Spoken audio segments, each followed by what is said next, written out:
Sir hospital వచ్చేసాం.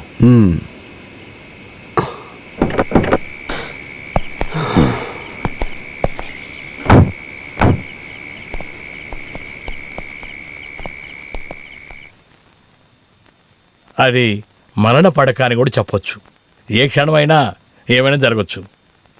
ముందు mister నంబియారికి తెలియకూడదు నేను స్ట్రిక్ట్గా చెప్పినా కూడా ఆ తర్వాత నాతో చెప్పారు మిమ్మల్ని మీ అమ్మాయిని చూడాలని. కొన్ని విషయాలు తెలియడం వల్ల చెబుతున్నాను. ఏదైనా ఆమెతో అడగాలని అనుకుంటే వెంటనే అడగండి. చూసినా కూడా చాలా చెప్పాలనుకుంటుంది.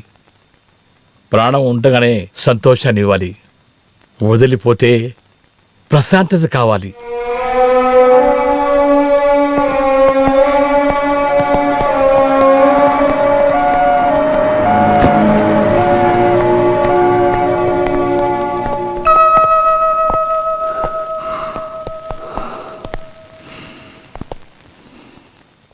సూసనా సూసనా సూసనా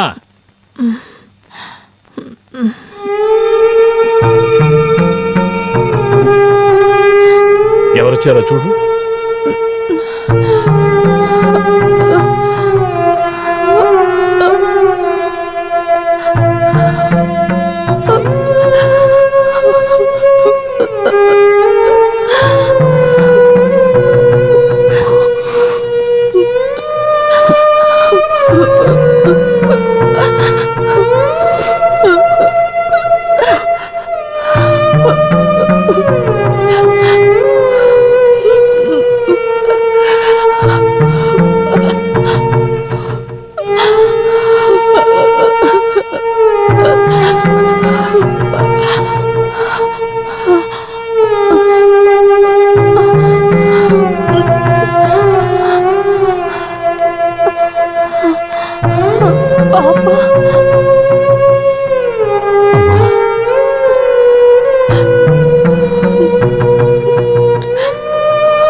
అమ్మని క్షమించారా?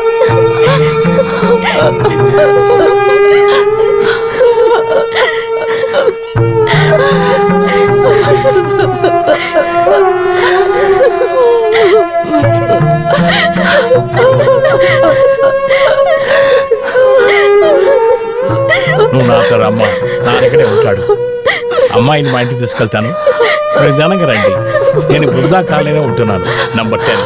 ఓకే, ఇలా చూడమ్మా, నువ్వు డాక్టర్ అంకుల్తో వెళ్ళు, నేను వస్తాను. వెళ్ళమ్మా. రామా.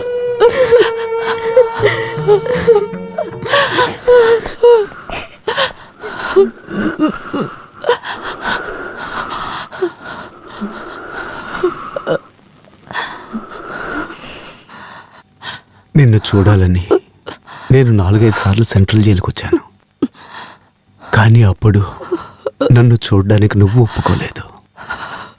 పర్వాలేదు, ఇక మీద నీ కూడానే నేనుంటాను.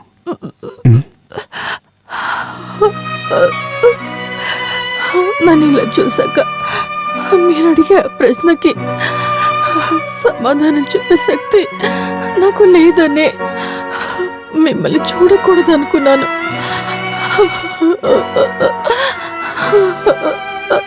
ఇక ఆ ప్రశ్న బదులు లేకుండానే సమసిపోవాలి.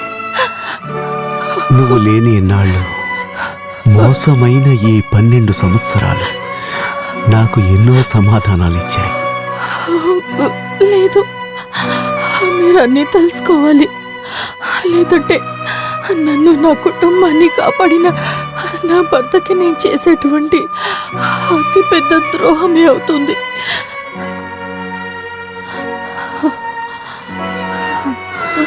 వద్దు సూసన, ఇక మీద నాకు ఏమీ వద్దు. ఇక మీద నా సూసన నాకు దక్కితే చాలు. లేదు, మీరు అన్నీ తెలుసుకోవాలి. నా ప్రాణాలు పోయేలోపే మీ దగ్గర నేను దాచిన రహస్యాలని బయటకు వచ్చేయాలి.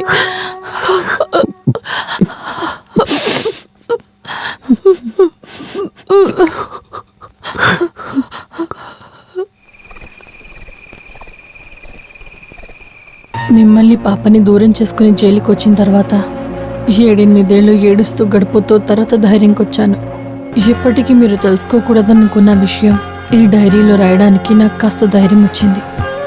నిజంగా నా జీవితంలో మీ దగ్గర దాచిపెట్టిన ఒకే ఒక విషయం, ఎవరికీ తెలియని ఆ విషయం నా జీవితంలో ఉంది. ప్రేమ అన్న మాటలో ఉన్న అన్ని అర్థాలు నాకు సన్నికి మధ్య ఉన్న ఒక అధ్యాయం. ఒక సమస్య ఇంకొక సమస్యను ప్రేమిస్తుంది కదా. నిజానికి నిన్న మీ ఇల్లును చూస్తున్నప్పుడు నా ఇల్లే నాకు గుర్తొచ్చింది. నేను బాగుండాలి అని ప్రార్థిస్తున్న వయసైన అమ్మ, వాళ్ళ జీవితాలు ఎప్పుడు బాగుపడతాయని కాచుకొని ఉన్న నా చెల్లెళ్ళు, ఒక జూనియర్ డాక్టర్ జీతాన్ని పెట్టుకొని ఏం చేయగలం? నా ఆశ తీరదని నాకు బాగానే తెలుసు. పర్లేదు, మర్చిపోలేని తప్పంటూ నేనేది నా జీవితంలో చేయలేదు. ఒకరినొకరం ఇష్టపడ్డాం, కలిసి బ్రతకాలని ఆశపడ్డాం, అంతే కదా.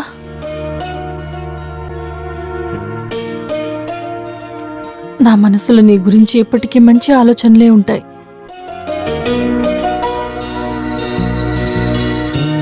పాత కథల్లో నేను చదివాను. కుటుంబ కష్టాలకి భయపడి పారిపోయే ఒక ధైర్యం లేని కథానాయకుడిని నేను అనుకుంటున్నాను. నాకు బాగా తెలుసు నీ మనసులో ఎన్నో ఆశల్ని రేపెట్టి.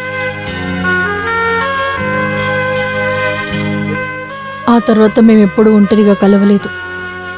హాస్పిటల్లో పనిచేస్తున్నప్పుడు హఠాత్తుగా మేము ఎదురుపడ్డా కూడా చూసుకుంటాం, స్మైల్ చేసుకుంటాం, అంతే. ఇలా ఉన్నప్పుడే మీరు ఒకరోజు నన్ను రోడ్డు మీద ఆపి మాట్లాడారు. నన్ను ఆపి మీరు మాట్లాడుతున్నారన్న విషయం సన్నీకి తెలియగానే మీ గురించి అన్ని విషయాలు తెలిసిన సన్నీ నా గురించి ఆలోచించి భయపడ్డారు. మేజర్ రాజశేఖర్ నంబియార్ నాకు ఫ్రెండ్ అని చెప్పటం కంటే అన్నయ్య అని చెప్పచ్చు. కానీ జాగ్రత్తగా ఉండాలి. ఏదైనా అడిగితే నువ్వు ఏ సమాధానం చెప్పొద్దు. నీ పని నువ్వు చూసుకో, లేకపోతే ఆయన బాధ పెడతాడు. అదే ఆయన గుణం. పర్వాలేదు, నేను చూసుకుంటాలే.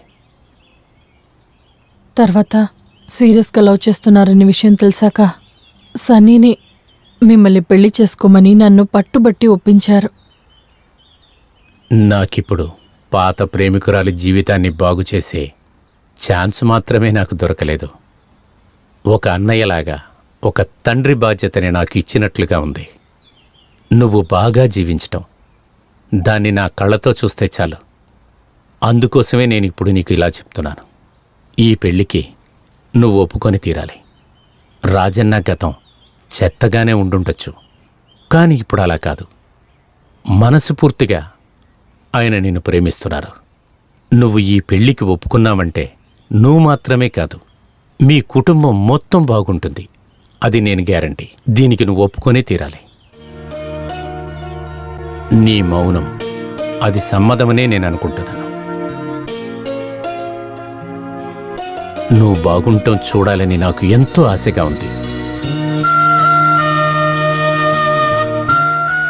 రాజన్నతో సూసన్న ఒప్పుకుందని చెప్పబోతున్నాను. ఆ విధంగా సన్నీ చేసిన ఫోర్స్ వల్లే నేను పెళ్లికి ఒప్పుకున్నా కూడా ఆ క్షణం నుంచి నా మనసులో మీరు మాత్రమే ఉన్నారు. మొదట్లో మన జీవితంలో జరిగిన సంతోషాలని చూసి మనకన్నా ఎక్కువ సంతోషించింది సన్నీనే. రాజన్న ఎంతో సంతోషంగా ఉన్నాడు. నువ్వు కూడా సంతోషంగా ఉన్నావు నేను నమ్ముతున్నాను. And I am also happy. నీ మంచి మనసుని నేను ఎప్పటికీ మర్చిపోలేను. నువ్వు కూడా ఒక అమ్మాయిని చూసి పెళ్లి చేసుకోవాలి. అప్పుడే నేను కూడా సంతోషంగా ఉండగలను.